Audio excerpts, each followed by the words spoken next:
Hey guys, Jack here, and today we're going to be talking about the Manchester Derby. Both teams were facing off against teams in the FA Cup and progressed, but now they have probably one of the biggest matches of the season. Both of them have different reasons for being one of their biggest matches, so let's just jump into it. So this match is going to be taking place in the Etihad Stadium, and Manchester City have been in superb form the last few months. Obviously, they've had a few blips in terms of their overall performances. They struggled a few times against Brentford, but they've kind of come into play. And if you saw the highlights from their Luton game, Erling Haaland is back. Like, I know it's no, start again.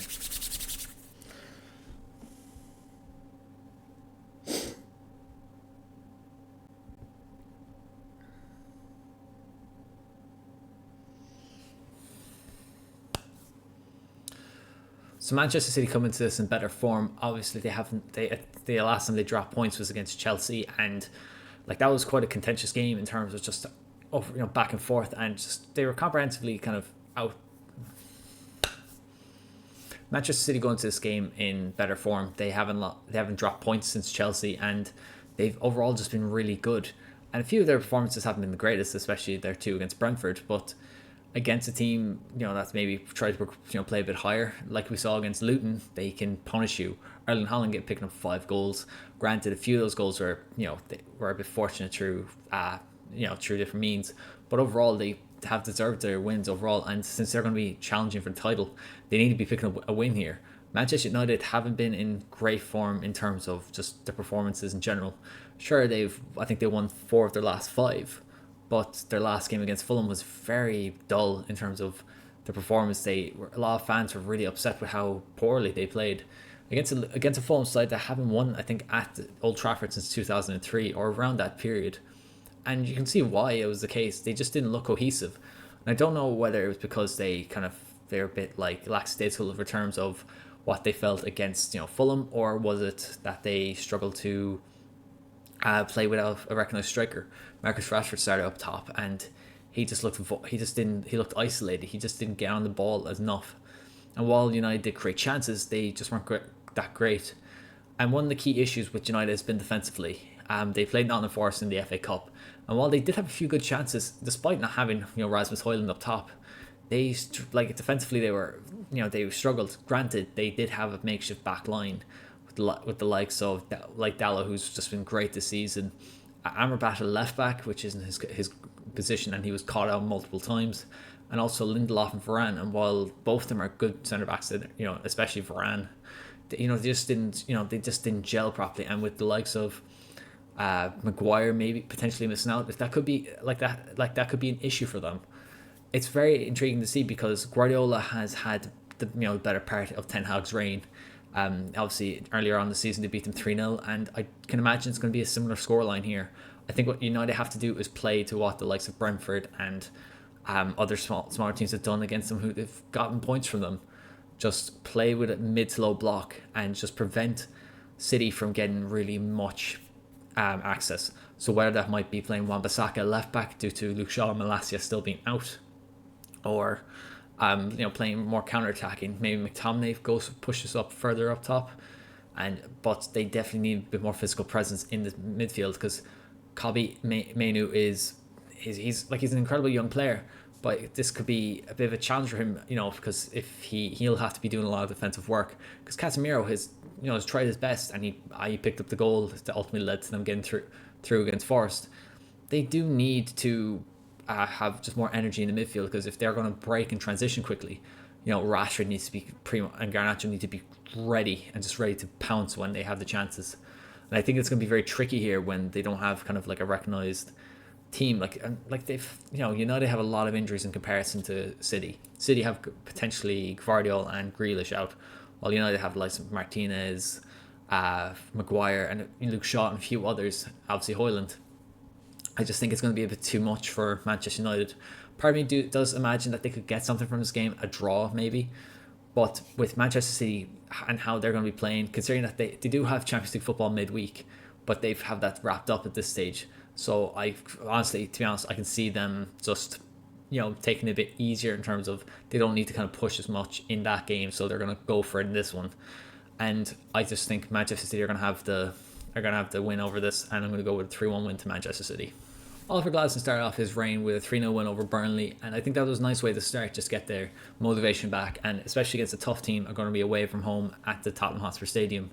Spurs obviously lost against Wolves last week, and they were just exploited through their high line. And while Mickey van der Ven and Christian Romero were really good, the issue was that their fullbacks were exploited. Destiny Udogie was kept getting taken out of the game and just isolated, and as a result they were able to press on two centre backs. And Emerson Royale, while he's a very capable defender, because he just wasn't completely aware of the role that the likes of Pedro Porro could play, he just got caught out a few times, and that's what resulted in the likes of João Gomes getting a header despite being one of the smallest players on the pitch. That ultimately led to Spurs losing. And I think Ange Postecoglou will look to kind of make up for that. I think he'll just be a bit more conservative in terms of who he plays, so that could be someone else, maybe even a potential midfielder. I don't know. No, but I think he'll allow Emerson to kind of sit back a bit more, because while Crystal Palace are still missing the likes of Eze and Elise, you saw how they, under the right system and in Oliver Glasner's back three system where they have the two wing backs pushing forward, they don't need to worry about creativity on the wings as much, and the likes of Ayew, Edouard or Mateta can kind of focus on their roles, which is playing through the middle, and that's where they all three of them shine in particular. Like Jordan Ayew is a very good utility player, a bit rough around the edges, but at times he can be one of the most creative players that you can watch. It's insane, very inconsistent, but it is very fun to see. Tottenham do need to just rescue a bit of form. They haven't played well in the last couple of months, and it's been correlating with how Maddison just hasn't kind of come back into full fitness. He has just looked a bit pace off it, and I don't know where that's psychological. He doesn't want to kind of aggravate the injury, or just Tottenham's team is a bit maybe fatigued. They are still they tend to have a few players missing from time to time, but in general, besides Pedro Porro, they don't have many significant injuries. So I can imagine that they need to just kind of focus on just kind of being fundamentally being basic in terms of their defending, because Ben Davies, while he is a capable left back, he can't play the Destiny Udogie role. So I think it will be a tricky game for Tottenham. I think Crystal Palace will challenge them, but I just think overall Tottenham have just so much talent going forward, like Richarlison, Son, Maddison. Like, they just have so much going forward that I think they're going to have enough to scrape by. I'm going to give them a 2-1 win. Liverpool go into this in good form, having obviously won the Carabao Cup and the FA Cup. No. Liverpool continue to good form, obviously winning the Carabao Cup and progressing through the FA Cup, despite playing a lot of young players. And I think that's going to be the case again this weekend. They're going to be coming up against the Nottingham Forest team that have a lot kind of circling around them. At the City Ground, it will be a tricky tie, but I think one of the things that Liverpool can get at is their poor defensive record. They have struggled to keep out goals, and while I think they can cause a bit of issues on the break, I don't think they're going to be. They're going to be a bit porous in this game. I mean, they struggled in the set pieces in particular, and I don't see how, even despite the amount of injuries that Liverpool have to the likes of Núñez, Salah, Gravenberch, Szoboszlai, who looks set to be potentially back for this game. I just think it's going to be too much quality, and we see how these youngsters have done well. Progressing against Southampton, albeit a championship club, but a team that are doing quite well, and in general, all the other pieces around them have done really well. So I think it's going to be it will be a difficult game for Liverpool, obviously, but I think against this Forest team, they're going to have enough in their tank. Especially, I know they have Europa League coming up, but I think they'll have enough. I'm going to go with a 3-1 win. Brentford have been in very poor form, and after Everton had their points deduction reduced, they starting to look more and more like a relegation candidate, and that's crazy to see, just given how well they've been ran. And with Ivan Toney back, they really need him to be scoring a lot more, and just they need to stop conceding as many chances. I mean, they lost 4-2 against West Ham, and they just struggled immensely. And I think this is a prime opportunity for Chelsea, who managed to scrape by against Leeds 3-2 in the FA Cup. This is their prime opportunity to finally beat their London rival. They've struggled to beat them ever since they came up into the Premier League, and I don't know. I just think they might struggle here, because they didn't play that great against against Leeds, and Leeds played a fairly rotated side, the likes of Mateo Joseph, who is a very young player, and he has only gotten cameo appearances, and he scored 2 goals as based on mistakes from their back line. I just don't see Chelsea getting breaking that record against Brentford, and I'm going to have to go with a 1-1 draw.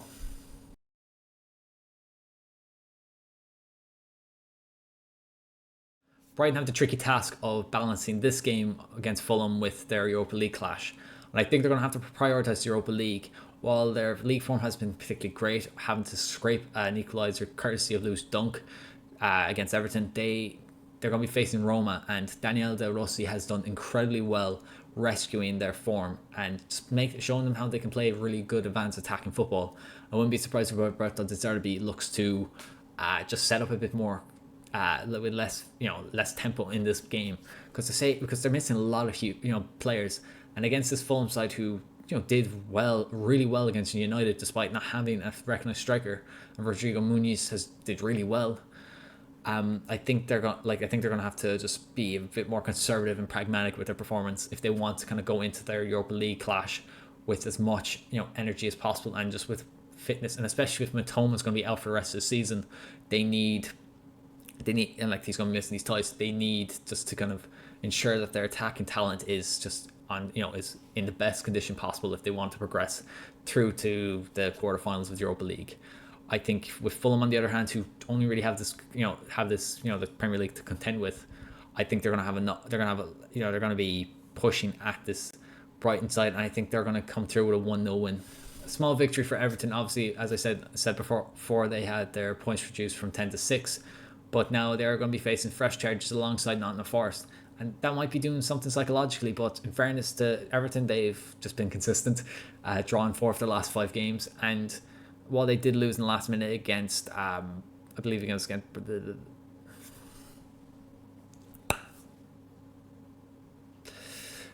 small victory for Everton, obviously having their points deduction reduced from 10 to 6, but they're going to be facing fresh charges in the upcoming weeks. And I don't know what that's going to do psychologically to the team. Obviously, Sean Dyche has done a really good job in terms of getting the most out of the players, but there's still a few issues, mostly in particular their attacking play. They look very dull, and even at home, a lot of fans have not been too pleased with the fact that they play as if they're coming up against Manchester City every week. And yeah, that system does well against those bigger teams. They've struggled to break down and kind of dominate the game when they're playing against smaller teams, maybe the likes of Sheffield United and Burnley. And against this West Ham team, they're going to probably have to set up defensively again. While West Ham's form in general has been very poor, they got a big win against Brentford, and it's because a lot of their players came back. Mohamed Kudus was in really good form. Jared Bowen obviously scoring a hat-trick. I think they're going to be struggling a lot to stem that attacking play. And while I think they will get a lot of joy from set pieces, Dominic Calvert-Lewin hasn't been particularly great. He's just been completely out of form, and I just think he needs a couple of goals just to rescue it, just to give him that confidence and hopefully able to push on for the remainder of the season. Because if the points deduction, if they get a new points deduction alongside Nottingham Forest, that could be a huge relegation battle for them. They need to make sure that they secure themselves. So with that, I'm going to go with a 2-1 win to West Ham. Similarly to Brighton, Aston Villa have a big game against Ajax in the Conference League, and while this Ajax side isn't the same as what they've been over the last couple of years, they are still the team to contend with, and in a European competition, I believe Unai Emery will look to get something over this, because I think once they get past Ajax, they have a really good shot of getting through to the final. And I say European final for Aston Villa would be a great thing. And I think it's going to be interesting to see what he decides to do tactically and personnel-wise with his setup against Luton. And although Luton lost 6-2 to City, we've seen how well they can contend with against bigger sides, because they played a lot of rotated players in their match against Man City. So I believe the likes of Kaminsky will come back into the net, and every other and all the other players will come in, and they're generally fit, good fitness. While obviously Aston Villa have a lot of players injured, the likes of Pau Torres, who could be back. Obviously missing the likes of Tyrone Mings. So they have a lot of players injured. We've seen how Luton have just really done well against these bigger sides, especially pressing high. I recommend watching Tifo, who put up a really good short about how their pressing triggers are a lot higher up the pitch to just be a bit more proactive instead of reactive, and which is really interesting for a relegation team, or a team that comes up has been promoted. And I think with how they're going to be they're going to be fighting now a lot more, because obviously Everton had their points deduction reduced. They're going to go they're coming out swinging, and with Aston Villa looking towards Europe midweek, I think this could be a shock 2-2 draw. Bournemouth be away at Burnley, and Burnley have struggled a lot in the season. I think I've just said that countless times. But if we're going to focus on Bournemouth, they've looked really good. Areola has clearly had a system, the team works really coherently. Likes of Solanke, Semenyo, Billing, Ryan Christie, who looked really good midweek. Have done, they've done well, but the issue now is going to be seeing how they're going to cope without Solanke, who is having his knee assessed over the next coming weeks, so he'll be missing for a few weeks at least. So it's going to be interesting to see what they decide to do with their striker role. Obviously, Kiefer Moore is an option, and I don't even know, to be honest. I should really check that. Gotta start that again. Gotta start that shit again.